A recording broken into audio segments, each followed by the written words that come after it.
in alphabetical sequence by the first letter.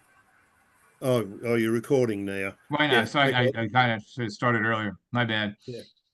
I set it up um, uh, in alphabetical sequence. It's probably easier for people to understand it that way. It's roughly in alphabetical sequence. There's a few that are out of sequence just for the convenience of setting them up on the page.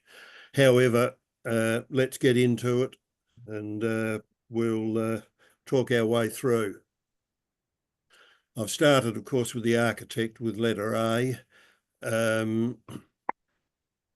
I've shown covers where I can. And one thing that I realised when I was putting all this together, the blue overprint ink on on a lot of the stamps has oxidised. They look black. It's an unfortunate thing. The ink has just oxidised. It's a poorer quality ink, and that's what's happened. I didn't realise it until I was putting this together. The architects, not all that easy to get the stamps from the architect department. They were low usage, and you don't see that many of them. They're harder to turn up. The cover is the only one that's recorded from the architect office. It's a huge cover. It takes two. It's a double-sized sheet in the frames. How it survived, well, the only reason it survived is that it remained with the family, the descendants of the original addressee, until about 1998, when it was bought by a dealer in Sydney who subsequently put it up for auction. I got it in a roundabout way because the original bidder backed out and decided not to buy it, and it came to me. I was the underbidder, so I got it. Now going on, Attorney General and the Audit Office. Attorney General was one of the 5 ministerial positions in the early South Australian government, and he had oversight of a large number of offices and sub-departments. The overprints he had were in blue. You can see this AG that I've got the pointer on. It is blue, but it's so oxidized so much that it looks black. It's an unfortunate thing with them, and I've just going to have to live with it. Again, with the audit office, the blue.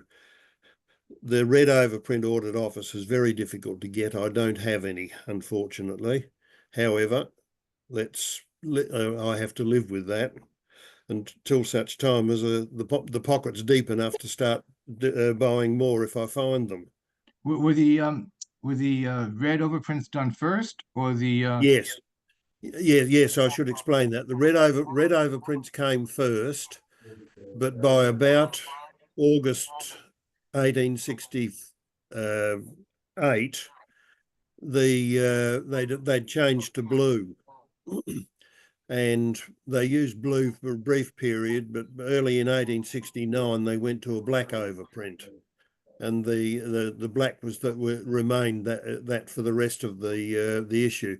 The only stamp that was never overprinted red was the 2 shillings, which was always in black or blue. It was black originally, and it went to blue, and then it reverted to black. Were all the offices? Did the program start with all the offices on day one, or did some offices get it, then a few weeks later another office, and so on? So you might not have any red at all for some, like for some offices, and you might have. I'm sorry. It's hard to determine that, because some of the smaller ones didn't appear until, well, some were there at the beginning, 1868, but then there were others who did not appear until the 1870s. And in fact, there were about 2 or 3, I think, that didn't get stamps until about 1873 or somewhere around about there. So they were staggered. Thank you.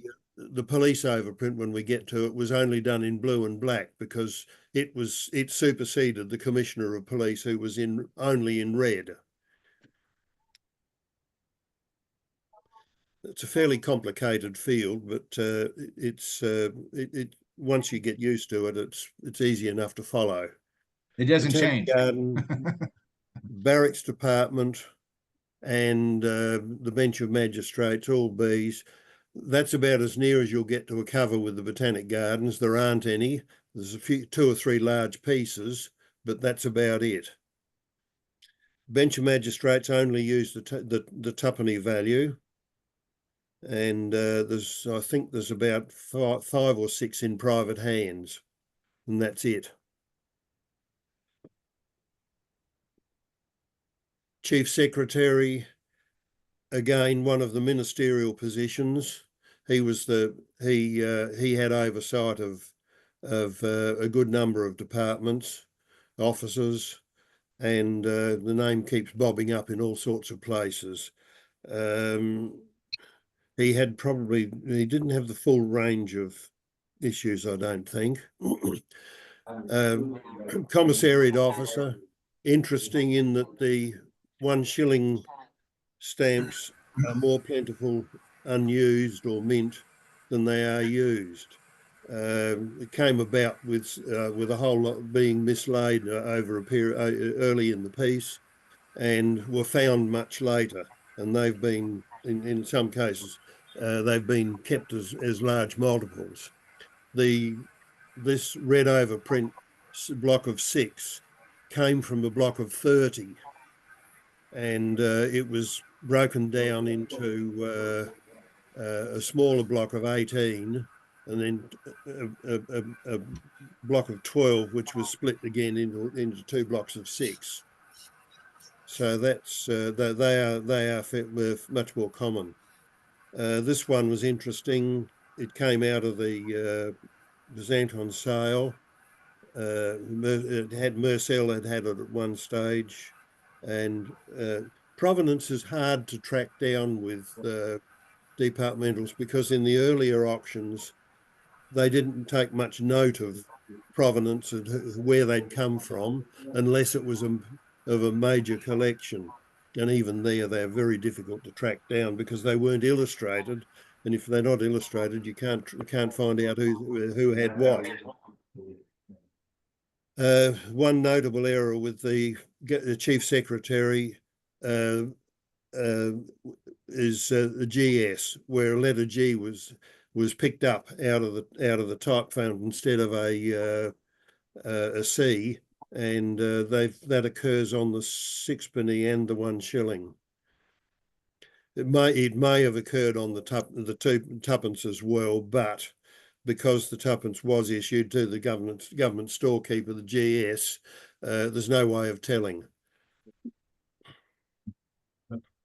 Commissioner of Police and Police, I've put these two together. The Commissioner of Police only had 2pence, 4pence and 6pence. And then the police, when they came in 1869, was only in late 1868 and into 1869, the only blue and black overprints. They're probably the most plentiful of any of the Tony, Jerry, kill your microphone. How do I do that? It's down at the bottom on the left. There should be it says audio. It looks like an old school microphone. Click on that. These kids are not in high school yet. There we go. thank you, Jerry. When you need to speak, just click off and talk, but that kills all the background noise for us. Thanks, David. There are a couple of larger multiples of Commissioner of Police. I think there's about 3 of these where they were using them up. Commissioner of Crown Lands and Customs, there's probably no connection between the two apart from the fact that they both start with the letter C. Crown Lands, again, one of the parliamentary ministerial positions. There were, as I said, I think there were 5. Plus, on top of that, you had the Parliament itself and the private secretary to the governor.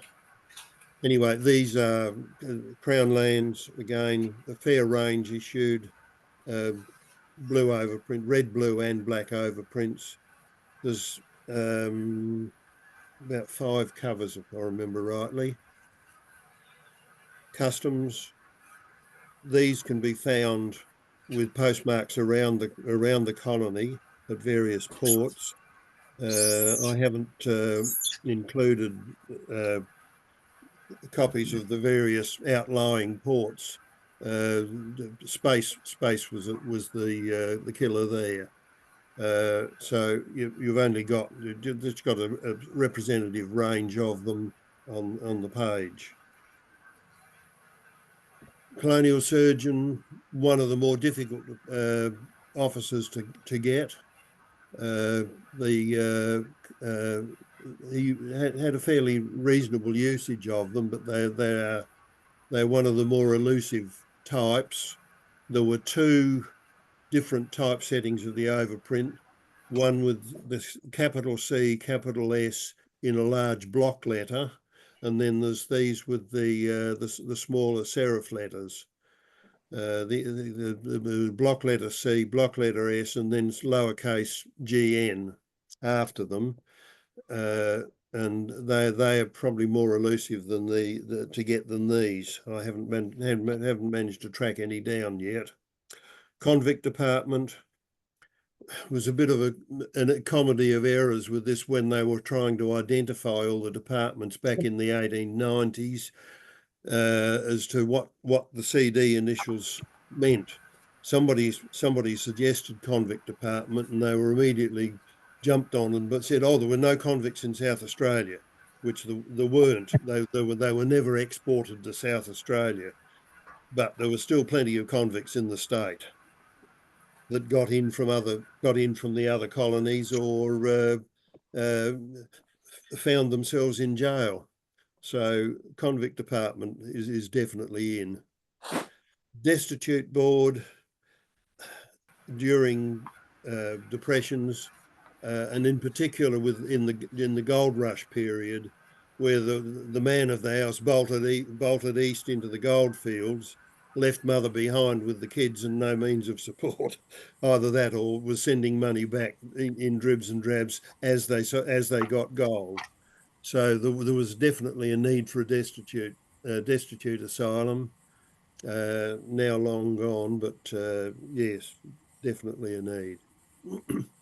Deeds registration, titles registration. Never been quite sure what the responsibility of either of these were. I suspect that because deeds registration disappeared before the blue or black overprints came. There was only the 2 issues. They're only in red, and not really sure what they did. But titles registration appeared in around about late 1873. And I've got a gut feeling that the 2 of them might be related. Education Board, a big user of stamps, particularly the normal postage rate ones, the tuppenny stamps. I think there's 10 covers. So there's plenty of them around. Most of them addressed to the school teacher at the town of Kapunda, north of Adelaide. That person tended to keep everything by the look of it, and there's the covers. The blue cover, when I bought that, it was torn in half. I don't know what happened, but it was torn in half. I got both halves; they were still there. It's been very carefully repaired, and the arrow is sitting on the join where it was torn. The other cover was as big as the architect cover, but it's been reduced. It had been cut down when I got it. Engineer. Colonial engineer had a lot of responsibilities with the infrastructure around the colony. In regard to the engineering side of things, he worked in the Public Works Office, Commissioner of Public Works, which again was one of the ministerial positions. Marine Board, obviously responsible for the ports around the coast. Because of the nature of the coastline of South Australia, there were a lot of ports or ports of call for um, trading vessels around the coast. It was often quicker to go by sea by a trade one of the small I call them mosquito fleet. It was quicker to get by them than it was to travel by road or overland.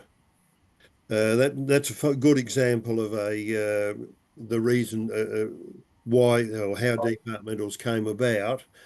Um, when the stamps were being printed, the post office in Adelaide was the only one in Australia that had its own printing plant, and the post office actually printed after the London prints. The post office actually printed the stamps, their own printer of stamps, and any reject ones that were poorly perforated or printed, not very well printed, as poor quality printing, were all put aside. And then when they introduced the departmentals, they had a means of getting rid of all of those poor quality stamps, overprinted them with the initials for the departments, and that's how they used them up. They didn't use them all. They must have burnt a heap afterwards because there must have been plenty. But that's an example of one that was poorly perforated and was used for the departmental overprint. Government printer, a big user of the stamps, particularly the penny stamps, for mailing out single copies of the Government Gazette at the newspaper rate. And then they had most of the others. They used blue overprint. They got into black. There are a few multiples of the 2 shillings that must have been used on big bundles of papers that were sent out. Not too many wrappers have survived. That's a wrapper off a single issue of the Government Gazette.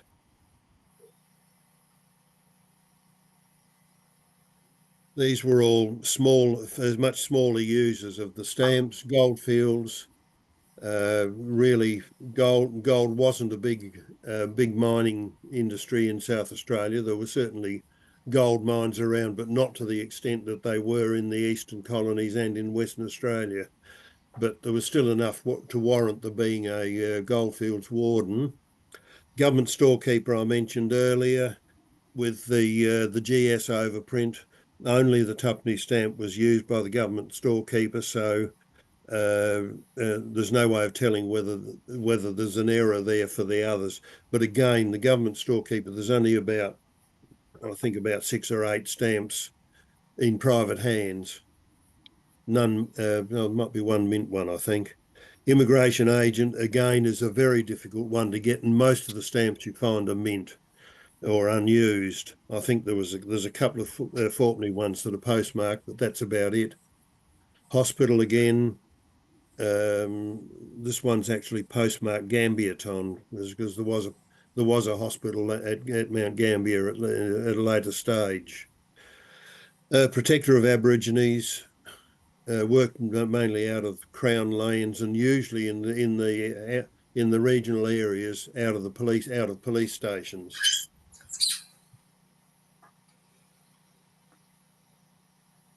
Goolwa Tramway, one of my pets. That's where I live. So it's the Goolwa Tramway was in effect effectively the first public railway in Australia laid with iron rails. So it's got quite a history of dating back to 1854. It was a separate entity until 1869 or 1870, when the government leased the tramway off to a private operator. The private operator only lasted 13 months, made a mess of the whole system. The government took it back off him and put the tramway under the manager of railways.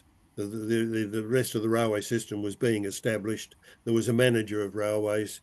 The Goolwa Tramway finished up being under the manager of railways and used the manager of railway stamps. curator of intestate estates. I'm showing off a bit here. They are all the known copies of the curator of intestate estates. That's the sum total that's known. Wow. I was in a position at one stage I've had 3 of them over a period. I've only got 1 now. At one stage I did have 2, but I thought I was being a bit greedy with that, so I disposed of 1. Yeah, and these 3 are the only other ones that are in museum collections. Tapling's got 1. There's 1 in the Royal Collection and 1 in the Murray Collection, which is the state collection in South Australia. This one's a bit of a mystery. I think that it's possibly been faked in that it was an engineer stamp that's had the eye added. I can't find it anywhere else. It was used as the illustration in Butler's book, but I cannot find another reference to it anywhere. So I suspect that that's what it might be. And that's the only one I can't find, and I don't know who's got that one or who has had that one. I can't track it down. Tony, the 4P isn't listed anywhere, is it? Sorry? The 4P isn't listed, or D isn't listed anywhere. The gray unless that's a color, it's just in black and white. I'm trying to.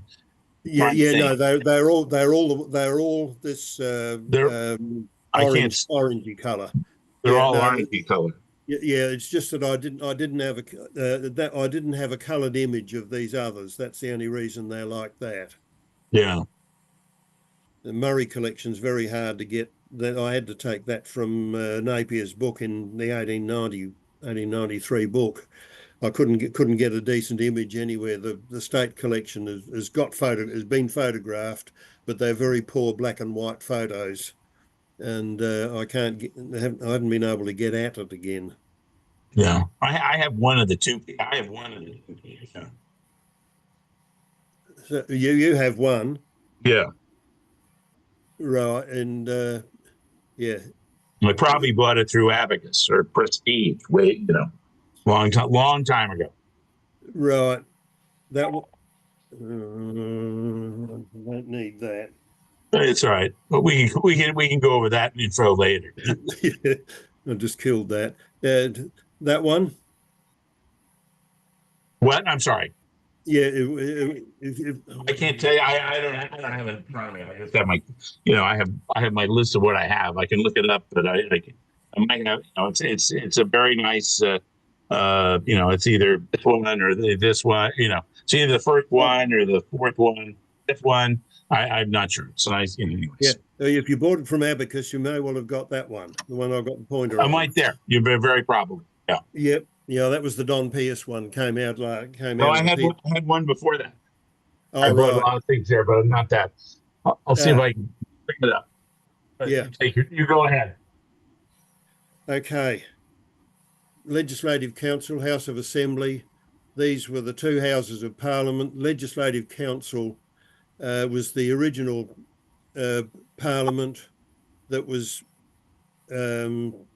established on the foundation of the colony of South Australia in 1836. The members were sworn in on the day of the declaration of the foundation of the colony. House of Assembly came later with the responsible government. Right, I found what I have. It's out of the Lyle and Napier collections. This one here, that one. Got the pointer on it. Nope, it's different. Oh. I have a cert on it. I don't know. It's not on your list. Oh, there's another one that I don't know about. Okay, good point. So they're out there. Yeah. Yes, look, I know there's things out there that I haven't seen. I don't know that there's much, but I know there's stuff out there that I haven't seen. Yeah. Yeah. Okay, lands titles. part of the Attorney General's department, and a rather grotty looking cover, but it's registered, which is unusual. There's the registration mark there. And the lunatic asylum. Where you all That- belong. Yeah, that was a necessary department, obviously. And the cover, an interesting story with it. It came to me through a dealer in UK who bought it. He caught it. He was out at the exhibition in Canberra in 1998, and he said, I've bought a departmental cover. I don't know which one it is. He couldn't remember, but he bought it out of a European sale. And I said to him, well, you can consider it sold. Anyway, he sent it to him when he got it. He sent it out to me. Lunatic asylum, one of the least expected departments or offices to have a cover. And I've been able to trace the story of the cover as to what it was about. And it's the inscription in the corner is Dr. Patterson, and the date somewhere in 1870, and re Curl. Now, Curl was Lyle Curl, who was committed in 1865 or somewhere, I think. And he died in 1875. I found his record in the lunatic asylum records. Military. South Australia was supported by the British military until 1871 when the troops were withdrawn. The South Australian did have its own volunteer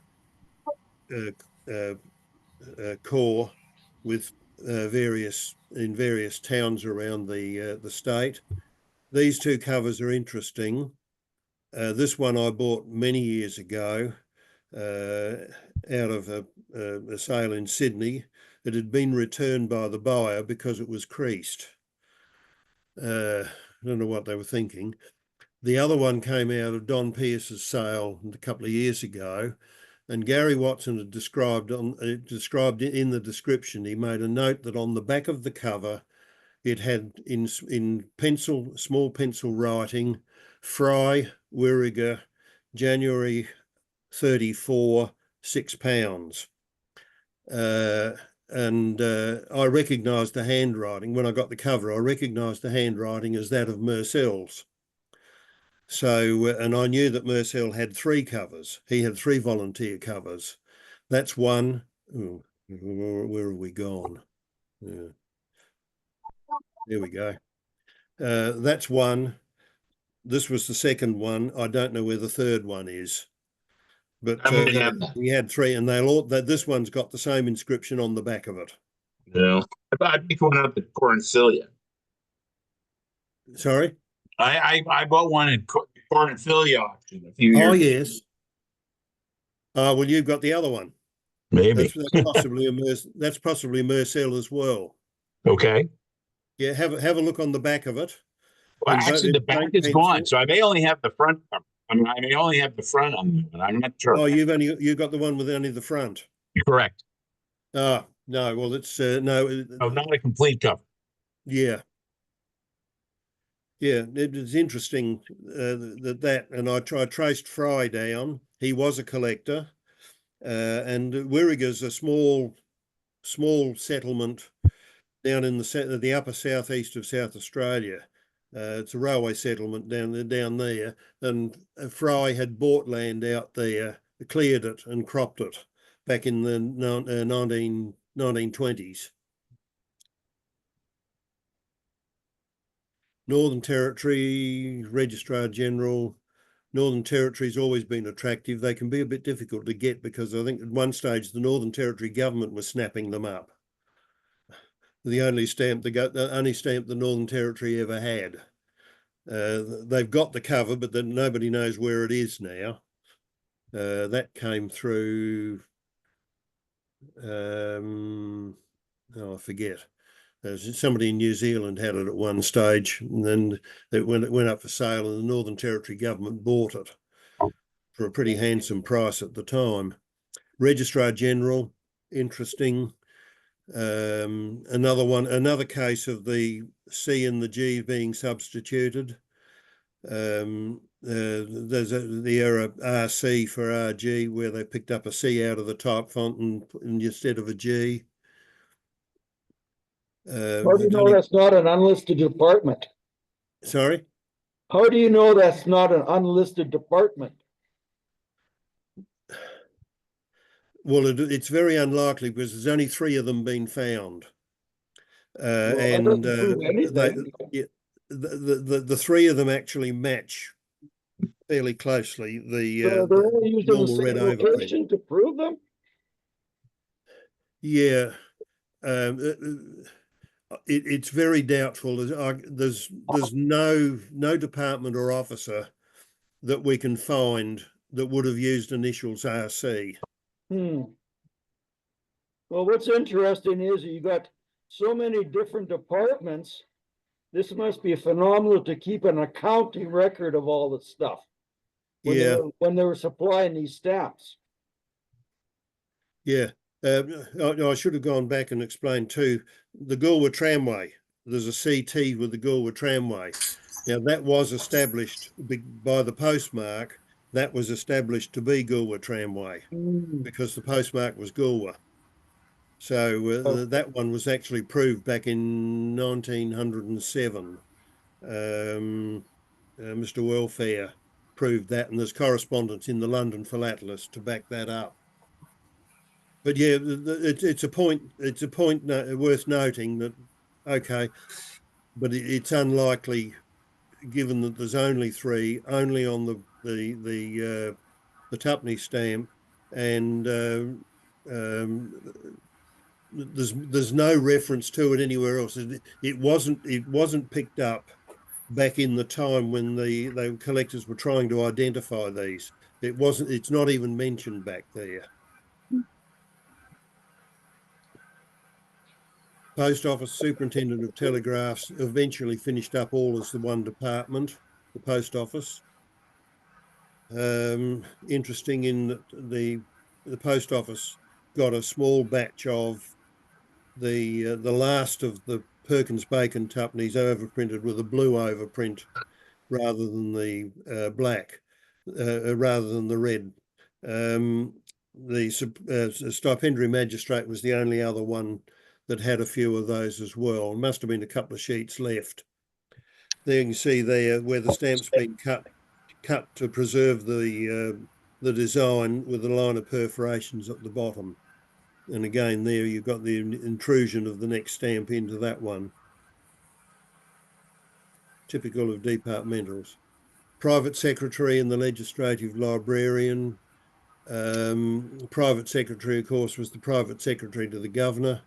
He had a running battle with the Postmaster General early in the 1850s, 1860s, when the stamps were first issued, because they were issued free to government officials, and the private secretary decided that all mail that came out of Government House was official mail.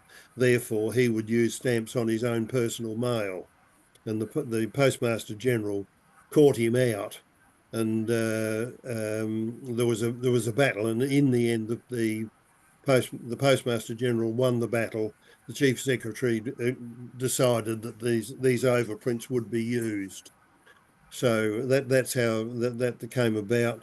The private secretary was the only one to get, or the Northern Territory got threepenny stamps, 3 pennies, as well as the private secretary. He also got the 9 penny and the 10 penny ones, but he was the only one that got them for overseas mail via Marseille and via Brindisi. The 3 pence was for intercolonial sea mail, and obviously the Northern Territory got it because it was at the time the stamps were issued first. That was the only means of transport from out of the territory, was by sea. Commissioner of Public Works, one of the parliamentary ministerial positions. He had anything to do with any of the roads, whatever. Main Road Gambierton, because of the distance, Mount Gambier is about 300 odd miles from Adelaide, and they had a sub-department down there of the roads board that used these stamps. So they're fairly limited. They're hard to get. And they don't come cheap. That came out of Abacus, that pair, and it's the only there's a block of 4, but that's the only other multiple. Right. I just tried to buy one at the last Abacus auction, and Yeah. the cert failed. Yeah. So I didn't end up with it, obviously. But I said, well, it needs a cert for what I'm paying for it, and they said, okay. And then they said, nope. Yeah. So. No, they are not easy to find. Sheriff, interesting lot. A couple of multiples. There's another block of 6. I don't know where that is at the moment. No covers. So yeah, and there you can see there somebody's had a misfire with the scissors when they've cut that stamp.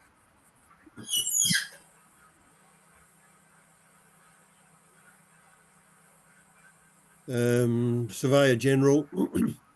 Now this is a proving point with the. This is not mine. I don't know where it is at the moment, but it's not mine. But I had an image of it. This is the proving point with the SC and SG, with the C substituted for the G for the in the error. That's a proving point with it. That didn't come to the surface until about 20 years ago, but it proves and it is the SG is the right one, because the Supreme Court, although they did have stamps, they went out of use after the red overprint, and there were no black overprints. Inspector of Sheep was a bit of an odd one. South Australia was free of a lot of sheep diseases, and they appointed inspectors at the town or settlement nearest to the border of the eastern colonies, to certify that sheep were free of disease before they came into South Australia. So yeah, they can be found with a couple of different postmarks getting towards the eastern border of South Australia. Stipendiary magistrate. This is the other. This was a big user of stamps, and they can be found all over the place. For God's sake, no, I can't stop it.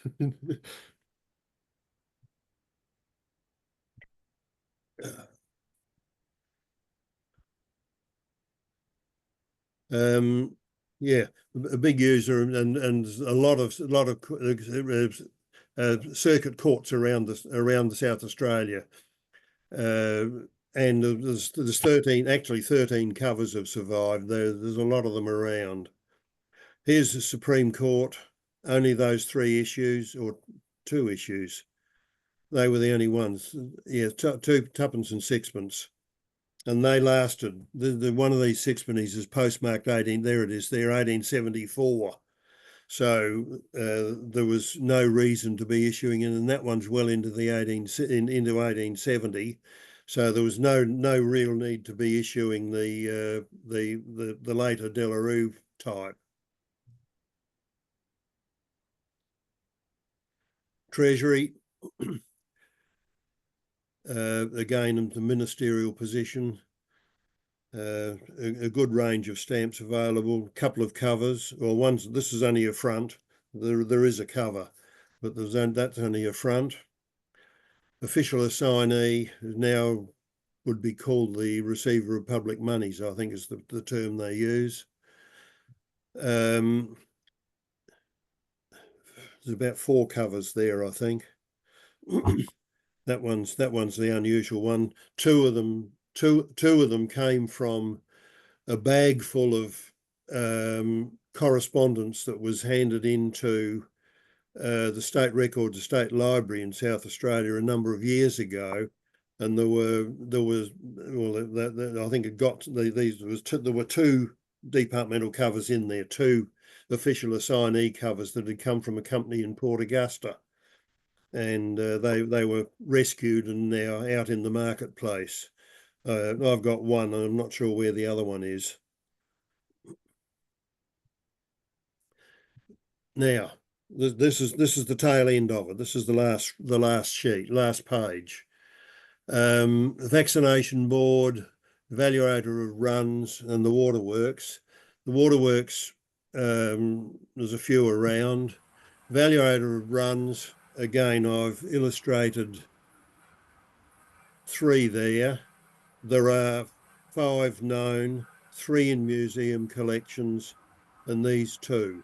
That one's a forgery, a definite forgery. I know that. This one, that's now mine. It came out of the Pierce sale. This Mercell one, I could that I don't know where that's gone, but it's all torn down that side. This one's torn across the top. As I said, it came at this. I bought this in Abacus. I sat through the whole sale for 10 hours to get that stamp. So did I, but I was here in the United States, so it was rather a long day. Yeah, I know there was somebody else out there that sat for a long time. I know, but I now know who it was. Yeah, but yeah, I sat through the whole sale to get that, and I said to Gary Watson, I said, it's the ugliest stamp in the sale, but I want it. And the vaccination board, there are 4. This one is still in South Australia. That came out of the Pierce sale. I know who's got that.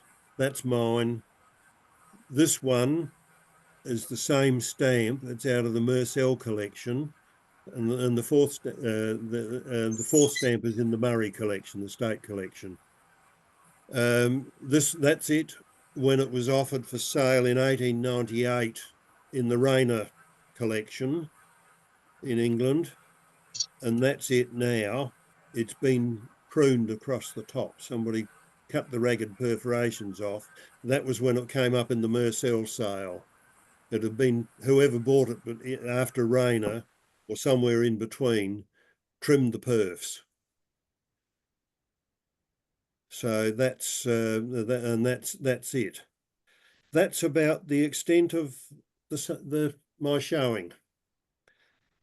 I've got a few minutes before I've got to be gone. I've got another appointment. Right. But Tony, I have a question. I just have a sorry. I just have a request. If I'm interrupting here, I have a request. Jim Edwards here. I've been trying to get a copy of your list of covers, and Gary Watson keeps telling me, "Oh yeah, I'll call him," because I bought several of them at the Don Pierce collection. I have several others. I don't have a lot. I have like 9, but I'd still love your list of what you show, and maybe I have one that you don't. And I can add it to your list, or maybe it'll. There's a lot that after the Don Pierce sale, there's a lot that I don't know where they've gone. I don't care where they've gone. Yeah, no, well, I do for Provenance. This is number 5 on Tony Presgrave's list for Education Board or something like that. Yeah, That's very helpful to know. Yeah, I can email it. I think I can probably email you a list. Yeah, I have it was so nice. I'll give you my email very quickly. It's just my initials. So. Yes, Tony, you can send to me. I'll tweet Gary and say, why didn't you get it to me? Yeah. Okay. Just get. I can get everybody's email later. Tony, okay. You can always send it to me, and then give it from Steve. That's great. Thanks, Steve. Sure, no problem. Yeah. Okay. That'd be good. Because then Can I ask a question, please? Yes. I'm while we were on, I had a quick look because I've got Stanley Gibbons 2007 Australia catalogue. I'm really up to date, as you can understand. Yeah. And I noticed that South Australia was the only one of the states which use this system. Yes. Well, is there a reason why the others didn't adopt it? Pain in the ass? It was very complicated, and by 1874, the new Postmaster General was Charles Todd, and he thought the system was so cumbersome he couldn't cope with it. So they went to the OS overprint, and then the other states followed suit. Right. Yeah, Thank that's you. the reasoning behind it. Thank you. Yeah, And the listing, if you look in Gibbons, there's no listing of the stamps as such. There's no pricing until this past year, because of Tony was on a call with me and with Hugh Jeffries, and Tony opened his mouth and said, "How come you don't do this?" And he and list these things and price them. He goes, "Well," and Hugh said, "Well, we don't have anybody to tell us what the value should be." And then Tony said, "I'll do that." And now, so there they are. yeah. I already had the records. I've been keeping records for years. I already had all the records. All I did was just I had a different system of keeping the records. All I did was converted that into more or less Stanley Gibbons language, and I sent the lot off to Hugh Jeffries and said, "Here it is." And I think he's very appreciative of it. It was Yeah, good. yeah, oh yeah, yeah. The result is that they are now in the Gibbons British Commonwealth. British Commonwealth 1840 to 1970. 2024 edition. Yeah, not the 2007 edition. Yeah. Well, that was really great. You know, anytime I get nervous when someone says, "Oh, there are lots of covers. There are 13 known." No, gee whiz, Tony. Yeah. There's only about one or two attempts I've seen of people trying to fake the covers or forge the covers, and they're obvious. You can't mistake them. I have seen your exhibit. I think you had it in Toronto with the One Frame International a couple of years ago. But Yeah. generally, I find that you get relatively lousy scores for stuff that's so honking rare and difficult, and Yeah. essentially as complete as can be made without getting into the Royal Collection. Yeah. So No, what do you think about that? Yeah, the one, I think the one you saw, I think, was the surcharge stamps that I put in when I over there a number of years back. But yeah, these I've had golds out of them. I've had a couple of gold medals. I've had a large gold in Australia. It's got a gold in Singapore 3 or 4 years back. But it's dropped a bit by the wayside. It's starting to show its age. It needs to be remounted. So it's a job that I've got in hand, and it's going to New Zealand for the Royal Challenge next year. So I've got to do something about it. Yeah, I just always thought it never got the kind of accolades it deserved because of its incredible rarity. Yeah, when I started collecting them, Ron, I showed them in London in 2000 or somewhere, and Ron Butler said to me, "You'll never do better than a silver medal." Well, I've proved him wrong. But it's interesting stuff. So the hell with the hell with the judges. I mean, that's the only way you can. I mean, you got to collect what you love. Yes. I mean, and you're talking here, and you're talking, but then when someone said, "Okay, there's one I have that you don't have," all of a sudden, all your gears came grinding to a halt. You had to find out more about.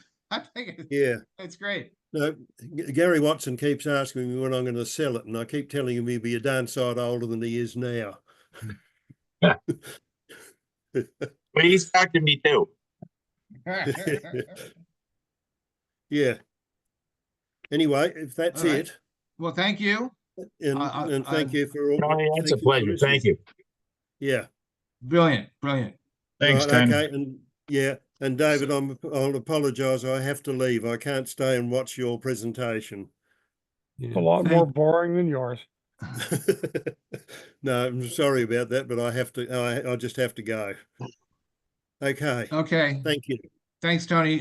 No, release somehow. Yeah,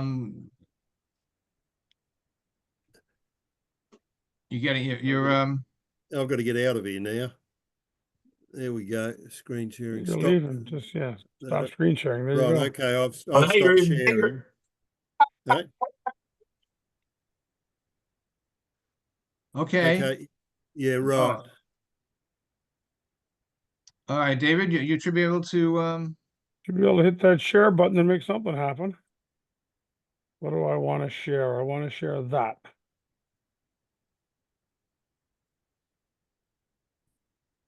We got it? yep. Got it. Okay. Get rid of that damn thing. So Steve asked that I do something. He asked me to do something on PNG.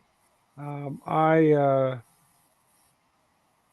had a decent Papua collection of official stamps and mail from Papua. Sold that a few auctions back at Abacus. It's a pretty good results. So that's all gone. I don't have that to use anymore as a display. So I figured I've been playing around with these surcharges and overprints and all that kind of stuff for years. So I figured let's give it a try. So that's what the topic is. So let me go back one. Can I do that? Yeah. So overprint changed the meaning or use, surcharge changes the value. Nobody followed. That's a pedantic distinction. They're just overprints. So the first ones that popped up were specimens. Papua New Guinea being a subsidiary of Australia, they essentially did Australian things. So the high values got overprinted specimen, got into collector packs and that kind of thing. So those pop up right away. Then they changed the postal rates. This is a standard PNG thing. Change postal rates, don't tell anybody. So basic 4-penny stamp, this 4-penny overprint, a 7-penny overprint. Nothing too special, except when you realize there are varieties that you can collect of these. The rounded 4 is on the point of the 4, there's a round one, and on the 7-penny, the 3 types of different tails on the pence mark. The D has different marks on it, so different shapes. The 7-penny 3 types are evenly distributed. They're no big deal. The 4-pennies, you only get 1 per sheet, the rounded 4, so they're fairly hard to find. And being like I am, I like them on cover. So here they are. And I don't think any of the 4-pennies are the rounded 4-penny in this group. So demonstration, they're hard to find. Next, another rate change. In this case, PNG and Australia had been kind of disconnected in their rate structures till 59. Then they tightened up and they got back together. So this was for whatever Australian rate was needed to have the 5-penny. I don't know exactly what it is. So then not much happened for a long time. You got these postal charges stamps. Collection of fees related to postal articles, customs duties, storage, demurrage. There are 2 quite rare ones. You don't see them here. I don't have them. They have a different different value in case of different crossing out of the value.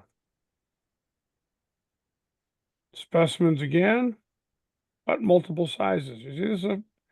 The ones on the left are longer and more spaced out. The ones on the right are tighter and different sized. You should measure them every time because people like to forge these. And later, a high value bird, same thing, another specimen. Then another rate increase and another overprint as a response.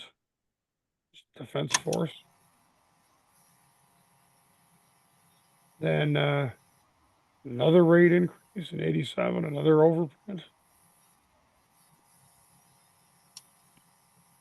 Another one from 17 toe to 20 toe, so you've got 17 scratched out, the 20 overprinted. Is actually so you can't really, it's a full sheet. You can't tell it's folded so that I can put it on a page. Here it is used on cover. I prefer that I get everything used on cover if I can. Not easy. And if I want to get most of them on cover, I have to send too much money to Zarinsky. So that's my challenge. He's got them all, and I don't. Good Departure destination. tax. Sorry? That's a good destination. Yeah. What, the previous? Yeah. To Iran, yeah. And it's got some sort of Iranian forwarding Arabic. marking, I Yeah. suppose. Who knows what that says? And who knows what the 12 means? Maybe it's a duty. I don't really, I have postage due. I have no idea. There's your departure tax stamps. Doesn't make much of a presentation because there's only 3 of them. Spaced out, you know, a flat one, 2 curved ones, different spacings. These were issued 91 to 95. Stamps were issued in 81. This is going to become a theme throughout. PNG, we need new stamps. Go back to the storage room and find some stuff we haven't used for a while. And let's overprint it and use it. That has to be how it's happening based on what you see in the marketplace and used on actual boarding passes. I don't know if Mr. Sorrell cares that I have his boarding pass and showing some public information. Who knows? More overprints to meet the demand for domestic mail and other values. This was not a rate change. This was we don't have any stamps left. We forgot to order some. That's what this was all about.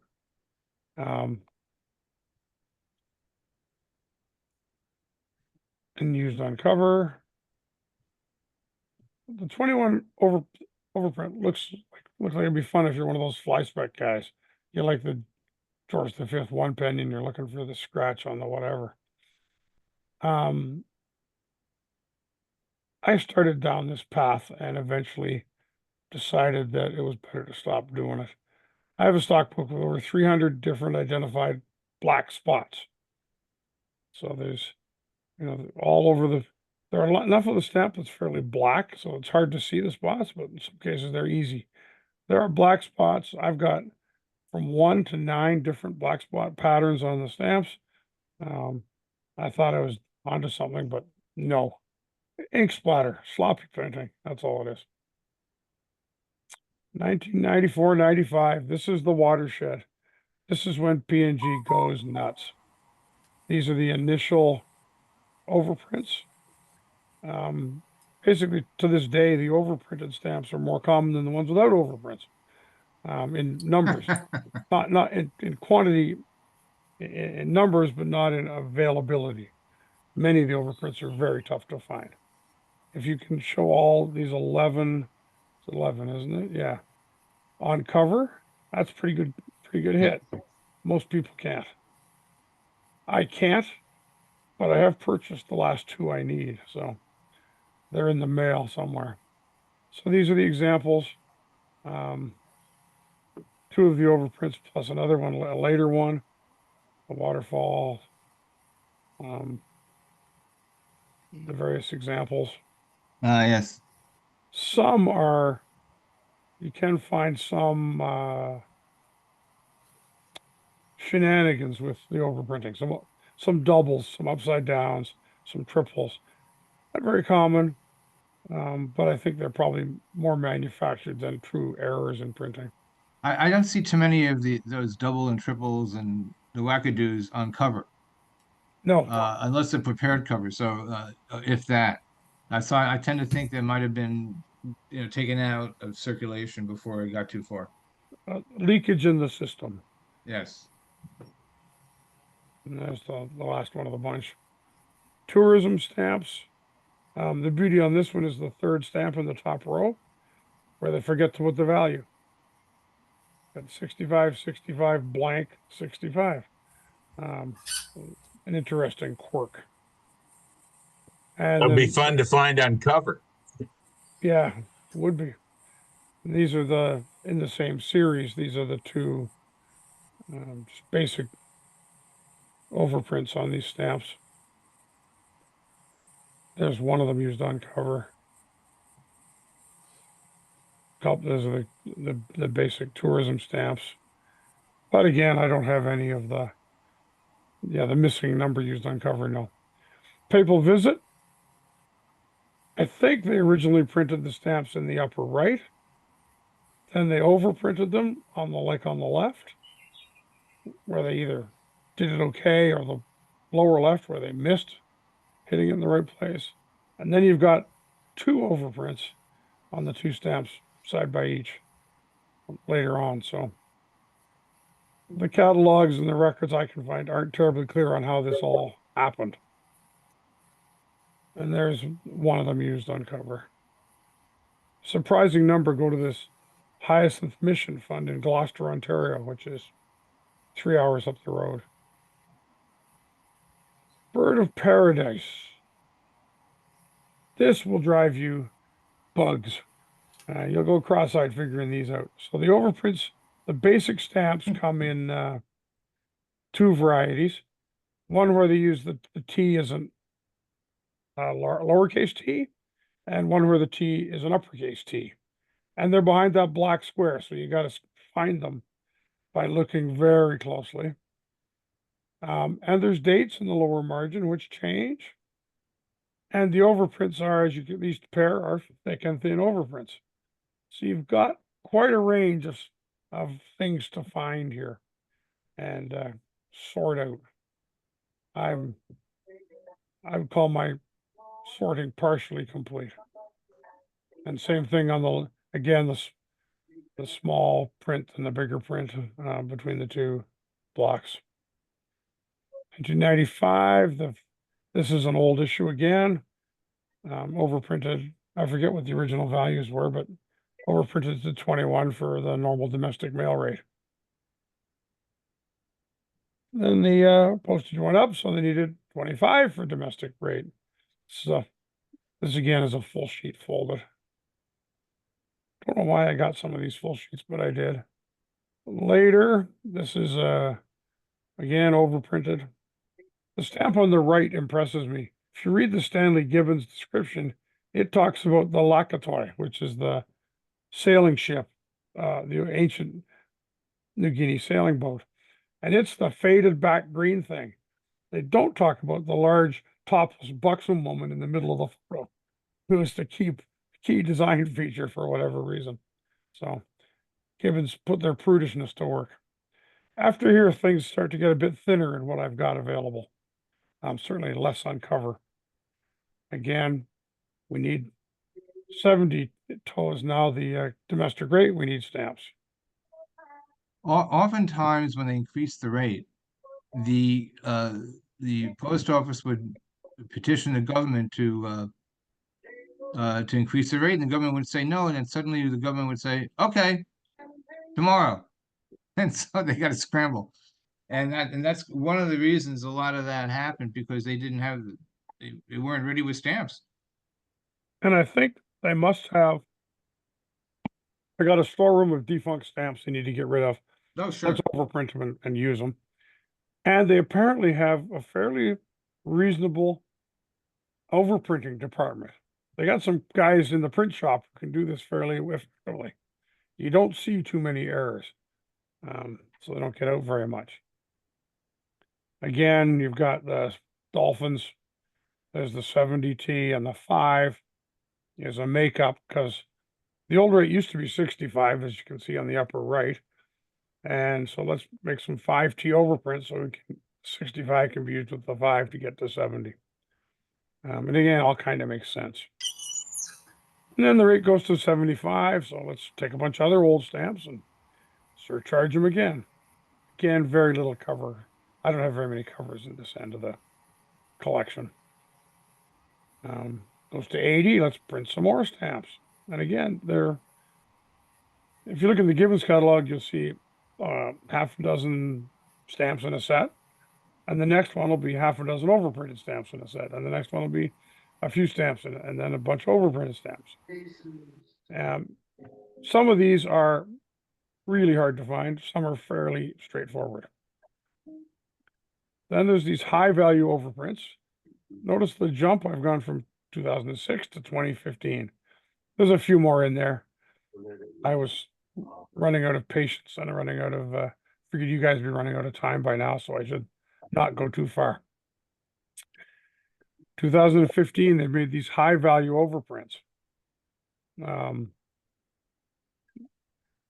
don't know what 40 kina, I don't know what that translates to in US dollars, but it's a fair bit. These are high value stamps. These are hard to find. You find these on cover. They're good. Steve has a list of these on cover, and the predominant price is not available. They're not there. They're really hard to find. And there's some variations. 45, K45 on the, with the nice flowers. There's a 2 strikeout bar overprint as well as the one. Kind of like if you, in the upper left, the K25 has a 2 strikeout bar thing to knock it out. Well, there's also a 1 bar version. So there's lots of these high values out there. Hard to find. You could find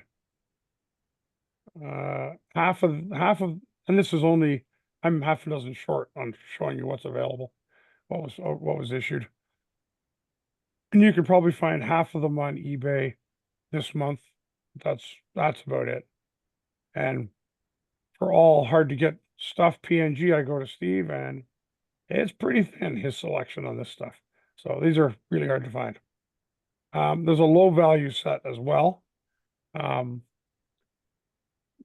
For this, in this era. And again, some of them, one of them is honking rare. It's got generally sells for about $3,000 for a piece of overprinted modern PNG. It's a good thing a lot of forgers don't know about it. So not so bad. And in 2020, there's these overprints on the tuna stamps. So this is hard to see, but you can see in the middle one at the top, the 145 is stretched out and there's 3 kina above it. The next one over has got the 2 kina stroked out, 1.6 above, and so on and so on. And there's a whole bunch of different variations on what was supposed to be printed where. These were actually somewhat available when they were first issued. I got this from a new issue guy I work with in Port Moresby, and he bought them at the post office and mailed them to me. But there are 2 more varieties that I don't have. So it should be a total of 11 stamps on this page, and there's only 8, so I'm 3 short. What did I send you the other day? How many was I Then short? there's this one. Oh. This will make you cross-eyed. Whoever Oh, came up yeah. with this overprinting scheme was kind of insane. The look on the look on their stamps to the right, the bottom left stamp in the right group of 4. You can see that the value of the K680 has got a red line through it. That's nice. But then you see an inverted K 1.60 down in the white near the bottom of the stamp. The one to the right of that, the K340 is scratched out. And you got an upright K5 in the left and an inverted K5 in the lower right. So the ones on the left of this in this picture are what they're supposed to be. The ones on the right are these various oddball prints that came out. These also were sold over the counter and were purchased by my guy. So I guess they're all of them, the 4 good ones and the 4 varieties were available over the counter. And you can And get, that's basically it. It keeps going. Yeah. My goal is to get them all on cover, and I'm into They the do 80s. exist on Not cover. bad. After that, I got to do a bit of work. They do exist on cover. That's the presentation. Thank you. Great. David, I do have some of these on cover for you. What's happened, Steve? Okay. Well, There's been more since 2020, but Oh, yeah, there's lots more. And there's a number of things I didn't show. yeah, They're reasonably well listed by Gibbons as far as I can tell. yes. But I don't want to buy a Gibbons catalog every year just to keep up with these crazy people. But yeah, if you could just think of you got a bunch of postal officials. They have an overprinting facility somewhere in the basement of the back room. And they've got oodles of old stamps they want to overprint and reuse and use up, get out of inventory. Right. So That's that- basically the reason. Yeah. that's what's happening here. And it's not uncommon. I mean, in Ghana, you've got a huge overprinting. Fiji, there's that huge overprinting. There are many places where stamp countries are getting rid of inventory by overprinting them and using them on mail. And it opens up wonderful collecting opportunities if you're willing to dive into it. David, couldn't do you agree with you think, more. David, do you think some of the errors of overprint were deliberately done for collectors? This piece that's on the screen right now, all 8 of those were purchased over the counter at the post office as 4 normal stamps and 4 stamps with errors. That strikes me. It takes a bit of planning to make that happen. Yeah. This wasn't a guy looking through a book picking out the errors. These were Yeah. offered as a set. Here's your set. You want it? Yeah. So it is. Certainly, there are some that are used are manufactured, which is why I have a focus on trying to get them on stamps. On cover. On cover. Sorry, yes. Sorry, Steve. Get them on covers. But there's at least a demonstration that an on cover that's not normally used. I used to have a really good contact in Shell PNG, and I got all the mail when they sent checks in to pay their bills. And so hundreds and hundreds and hundreds of covers, all boring as hell. But every now and then a real gem would pop out of that. That's how it works. That's Papua New Guinea. Yes. Yeah, you get real use like that. So it is, yes, they're certainly faked. Work hard. I'm trying to get them on cover and see if I can, that tuna set I showed a couple, this set again was purchased over the counter, but couldn't get all the varieties because they weren't there at the time. The counter didn't have them available to give people. I've never seen a cover. I don't believe Steve has one on his website for sale. I do have some. I haven't put them on the website. Sometimes when they're really scarce, I just hold on to them because I don't really want to just. It's kind of my litmus test. If I can't find it on Zirinsky's website, it's really freaking hard to find. If I may, on the second row on the first stamp, appears to be surcharge, but I don't see what the surcharge value is. That's the one that's upside down in the tuna. Okay.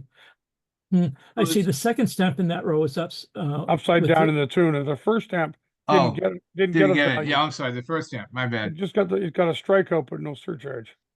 My thinking was that they made a big deal out of killing the old value in red, and then they figured out what they wanted to do with the value.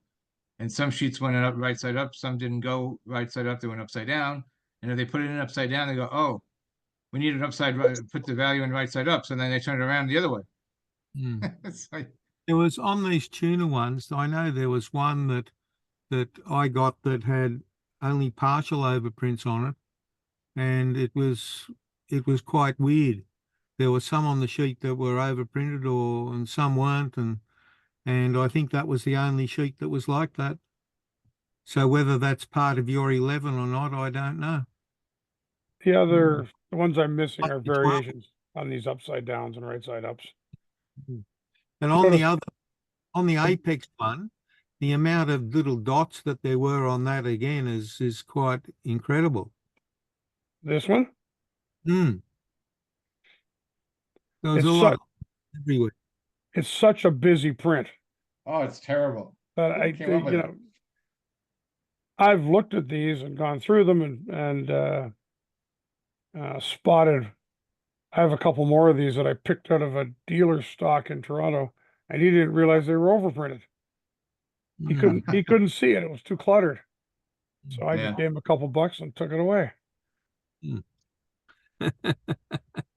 Yeah, it's fascinating how they've responded to the demand, and most of the overprints are to a normal rate, to a domestic and overseas rate that's understandable, or a makeup rate. A lot of in the middle 2000s, they did a lot of 5T overprints and another value overprint, but the 5T was so a 5T overprint and an overprint that was 5T, the rate had increased 5T, so the 65 became a 70. They issued a 70 and a 5. And the 70s just went in envelopes, and the 5s went with the old 65s that people had in their possession already to make up to 70 to mail them out. So they tended to do that. It's most important that they stick to the old rule, though, that whatever value you're overprinting, it has to be what the overprint value should be less than what the original stamp is. In doing that, it cuts down on the people that are getting old stock of a lower value and overprinting them at a higher value. Ah, Yeah, clever. but lots of these are overprinted at higher values. I know, but it's a shame. Yeah, it just encourages folk to do it. Look at these things. Yeah, yeah. These are very low value stamps. 85T, overprinted to 45 Kina. Yeah, the K90 comes in two varieties of that. Yes. And that rate was, I think, a book rate to England or something like that. I mean, it was these were not made up. Yeah, PNG has enormously high parcel rates. They'd even embarrass the Australia Post. They're so high. Oh yeah. Yeah. So these stamps, they're legitimate values for legitimate uses. Oh yes. I got the K40 on commercially used. Yeah, Doing what it's supposed to do. doing what it's supposed to do it's on a parcel fragment, isn't it? Yeah, it's on an envelope, large envelope. Yeah, I think is it on my, It's not every day you want to send a phone book. yeah. Well, but if someone's doing a brochure that want to send it out, they need it, you need it. So Send 10,000 brochures to some tourist office in Queensland so they can distribute it and people can come and be tourists. There's easy ways to think of big volume things that need to be mailed. And one of the reasons the Post PNG wasn't really thrilled about having high value stamps out on the counters to begin with is because the post offices get robbed all the time. And why have real money there? That's always been a problem. And so they were reluctant to, I think, to do this because these were sent out, I think, upon request by the post office, not just sent to all the post offices. Just They don't send you a couple sheets of K90. And that's just asking somebody to steal them. yeah, exactly. Like the old days with the ultra high value postage and revenues in South Australia. They only went out on special order.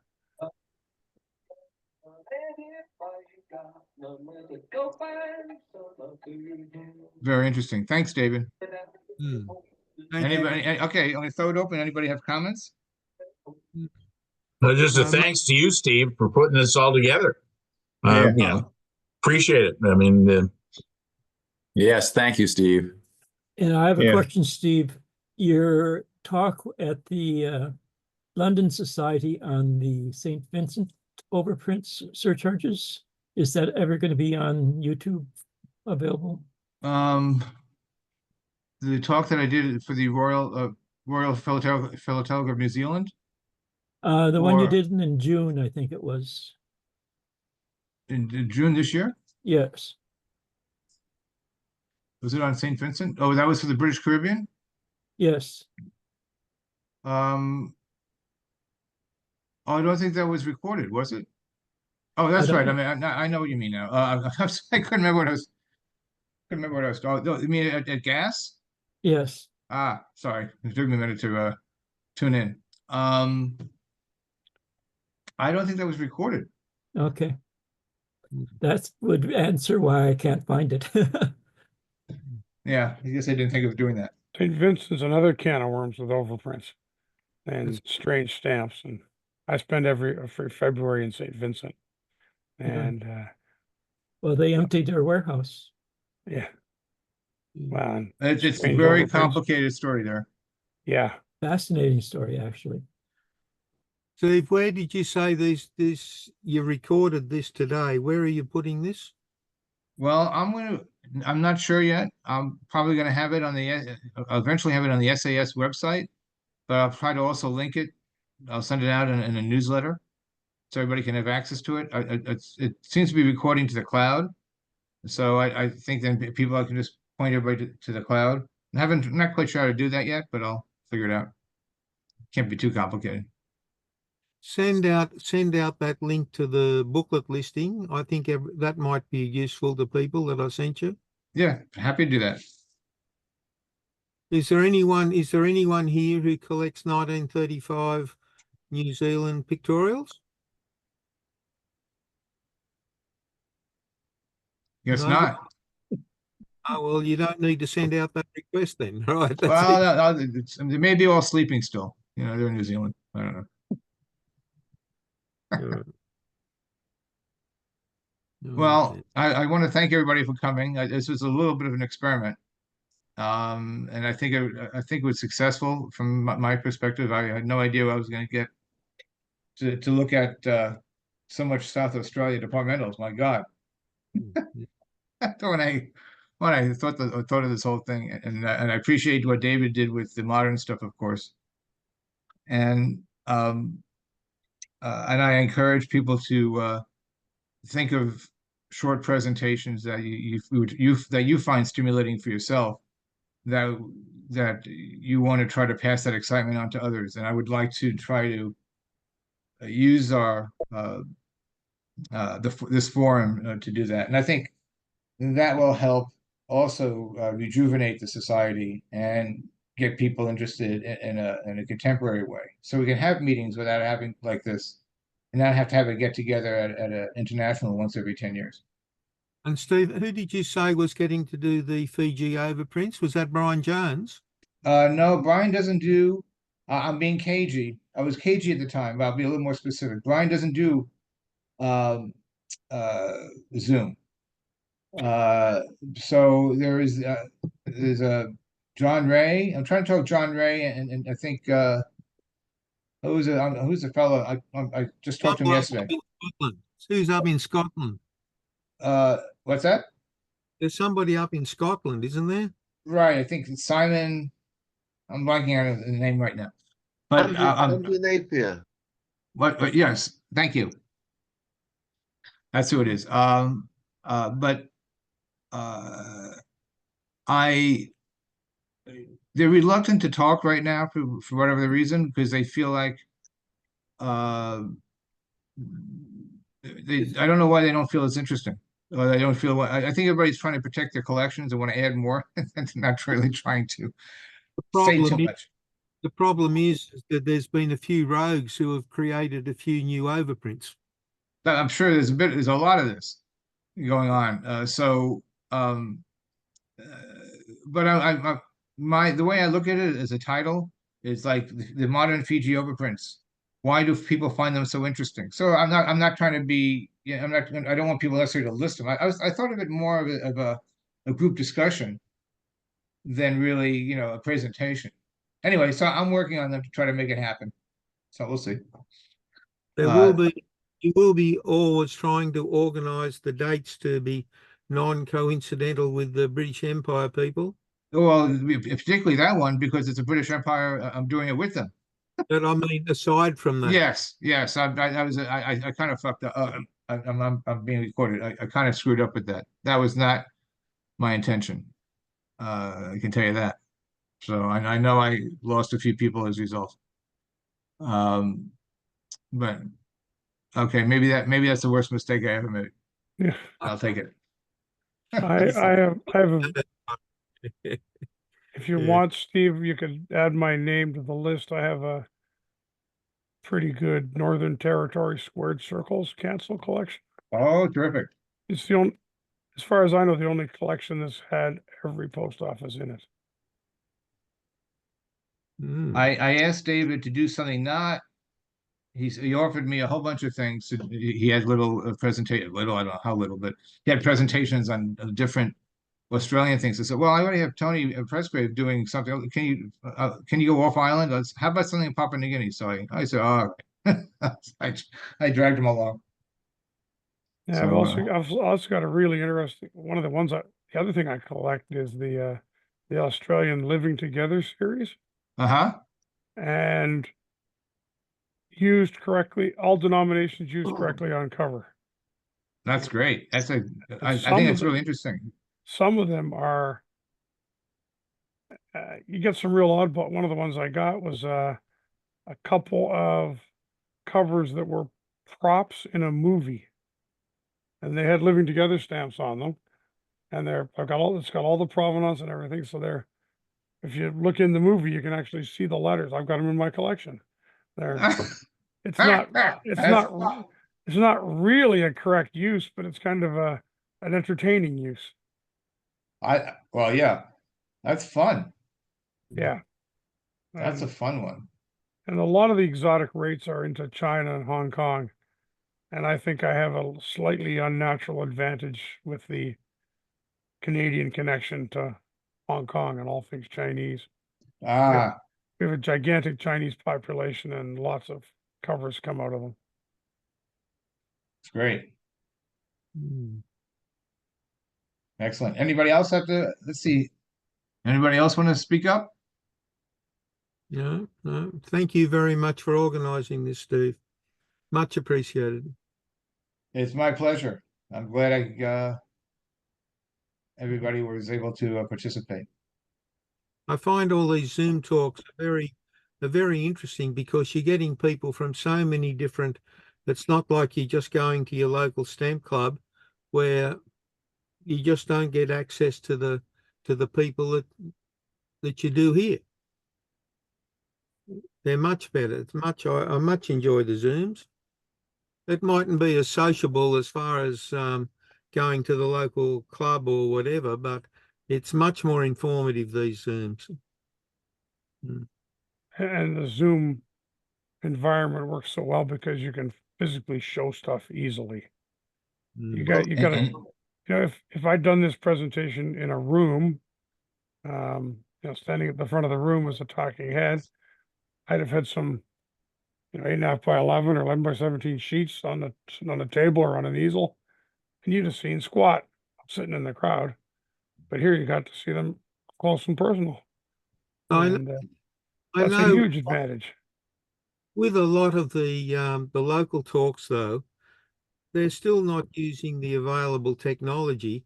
Like, I mean, if somebody comes out and stands up, as you say, in front of so many frames and says, oh, look, this is interesting because of this, or this, whatever, there's not that many that are doing it as PowerPoints are wonderful things, particularly if the initial talk can be given with a PowerPoint so that you can physically see the bits that are actually being spoken about. Yeah. And then once they're seen up close and they know exactly what they've got to look for, et cetera, then they can go off and have a look at the items on the frame and they can see what it is. But very few clubs have the facility for PowerPoint. I do my Tristan da Cunha volcano period talk that way. I put everything up on the screen so they can see the important bits. Most important. Yeah, I like, when I do my talks, I like to blow things up. So that you can see, just the one stamp can take up the whole screen. Who cares? Right, that's right. Very difficult to drag some folk, and of course they may not have the access to a projector or whatever, and there's all sorts of problems and difficulties like that. But it's a shame that more clubs don't. I mean, literally, in having a Zoom, we're doing the same thing. We're seeing a PowerPoint up close, and you can see the important items. Well, David, back on the tuner overprints. have all of those been listed in some sort of a catalogue yet? On The, the personal li- list? the listing I use comes off Steve's website. Hmm. I have, haven't crossed- I have a haven't- listing. I don't know how, I can't think I find- have all of them, maybe except one. Maybe, I'm not sure. I can send that to you if you like. Or- Hmm. Yes, there's on all of these overprint topics, Steve's as good a source of information as anybody. It's Now, just so you know, just because I don't have something on my website, say for example, some of these overprints, I may have them, but I don't necessarily offer them because it's so very scarce. You know, I may have, you know, I may have 5 commercial covers with the tunas on them, just normal. You know, with the overprints, and I haven't put them on because I just you know, what do I charge, $100 for a, you know, cover from last year or whatever the hell it is? You know, I don't know, but I just haven't done that. You know, if someone says I really want these, what can you do? Then you know, I'll scratch my head and I'll try to think it through. But you know, most of the stuff, you know, all the stuff's been, you know, commercially used. I mean, you can certainly get it philatelically used if you wanted to. But even that's tough in many cases. But I think one of Steve's great flaws to our advantage is that when he lists things, he makes lists, and sticks them on his website, lists of this overprint, lists of those overprints, and it's a very easy way to begin to follow what's going on. You can stumble through Gibbons, but Steve's lists are as good as any. Yeah, they'll be on this topic or that topic, and they'll skip a couple in between, but that's okay. At least there was something going on. oh, I'm missing stuff in the between. Who knows? It's You haven't made a list and put a list. You haven't compiled a list for us to follow. You've skipped various pieces because they're less interesting. You go to the interesting stuff and make lists, and which is completely normal. I would too. Steve, if you're interested, I've got 3 short displays on New Hebrides stuff. If people are interested in it at some stage, but yes. they are, some of them I've done on the Pacific Island Study Circle, but 1 or 2 of them have been sort of updated since then. But they're No, not long. They're not sort of 40-page ones. They're much smaller than that. Okay, because now some of these the presentations for today, I was thinking of, you know, 20 to 30, 40 minutes, but I could see doing one presentation, you know, having one presentation that goes an hour or an hour and a half, whatever you feel like. That's not really a problem. And I think sometimes we get Or different 10 minutes. or 10 minutes, exactly. Doesn't matter. That's fine. Whatever's appropriate for the topic. Yeah, right. Well, yeah, and today I was trying not to have pressure. I just wanted people to come out and have, you know, make a presentation on something. And but yeah, I'd be happy to have that things, and also the Pacific Island Study Circle doesn't always really tune into what we do here in the States and as much. So yeah, I think it'd be speaking to a different audience. Yes, I think Tony might have seen a couple of them. Well, and so if if he's a polite man, I've been told he has had the capacity to be such that he probably won't comment that he's seen it twice. So it'll be delayed. Or his mind will be open up the second time around. Something new will fall in. And yes, you'll learn something new every time. I find you learn something new every time you go through one of these things. Well, you know, if you ever open up, go through a dealer stock and you've been through it 100 times, you go through the 101st time, you see something you never saw before, and it was there the whole time. You just didn't know it, or you weren't looking for that, or you know, it's. Who knows? Now I see. I'm going to embarrass somebody now. I see Marty Miller is here. Thank you, Marty.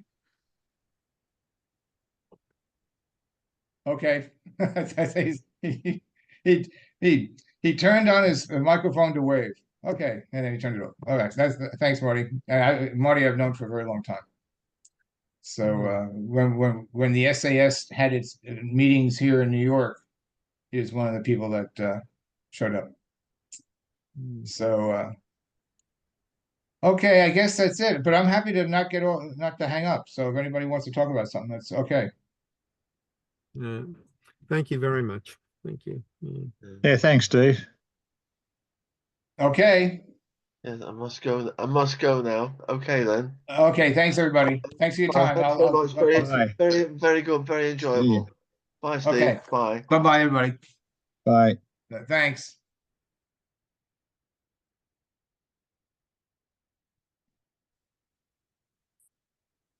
Oh, look at that.